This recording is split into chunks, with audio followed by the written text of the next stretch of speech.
कहीं का, तब से खाली फोकटे बाड़ा।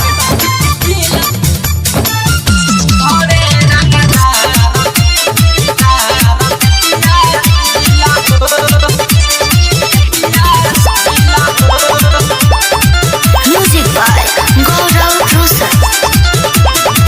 मधु में मातल जवानी भइल जाता बेकाबू हो, हमारा भीरी नसीना तान जाए बाबू हो। अरे हटो ना के सामने, चल हट।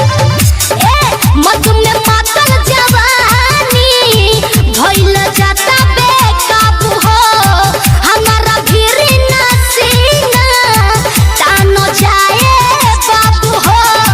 कोके लाइल बसाता नहीं मानी बरतिया रे, तो हमरा ना करे फायदा उठाई सबे आजू के रतिया रे।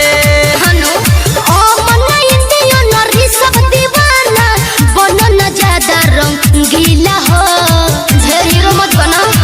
दही के नसक ढीला हवे रंगदार बेतिया